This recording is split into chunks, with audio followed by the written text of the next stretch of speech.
Welcome to Chemistry Mentor tutorial. Today we will discuss the concept of selectivity of organic reaction in organic synthesis. In chemistry, selectivity of reaction is very important to yield a product of your desire. Every reaction needs to be controlled in order to yield a desired product.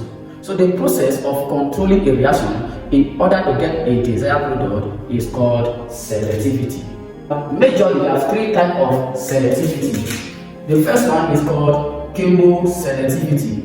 The second one is called regioselectivity. The third one is called stereoselectivity. The first type of selectivity is called chemoselectivity. For a reaction to be chemoselective, the compound must contain more than one functional group. And one of the functional group will selectively react with the reagent in preference to the other.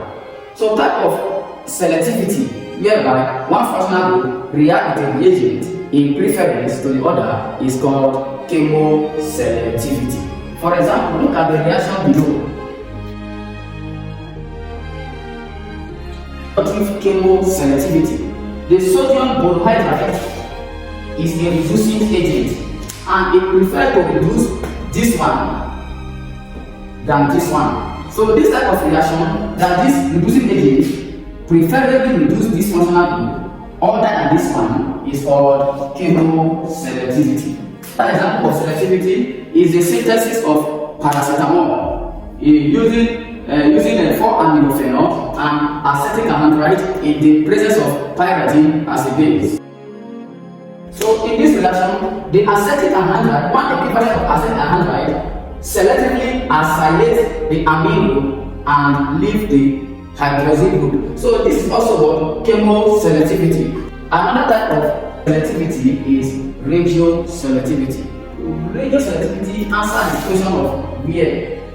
So regioselectivity is a preferential reaction of one site over another site of a functional group in the same compound. So this one is a site reaction. One site will react, one site of the functional group will react with the reagent in preferential to the other. One of the examples of this reaction is Biavilico oxidation reaction. In this reaction, the functional group ketone have two sides, this side and this side.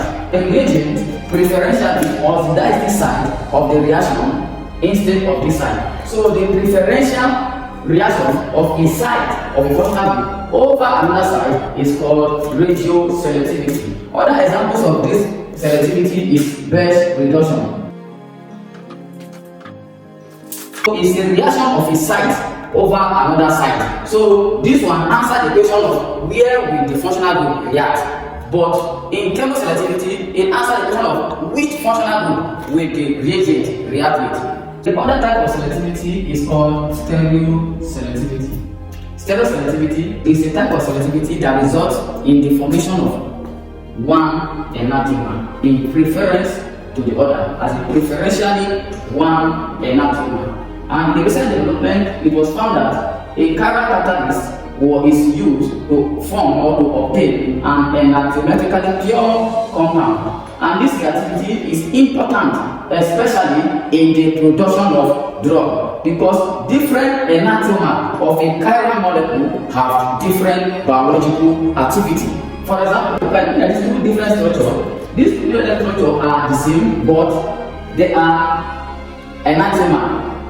Here is quinine, here is trinidine. Looking at the way at the dash line, you will know that yes, they are enantiomer. Sometimes if you want to synthesize quinine and the reaction is not stereoselective, there is a possibility for you to obtain quinine. You know quinine have anti-malaria property. It's for curing malaria, while quinine have a cardiac depressant activity or property.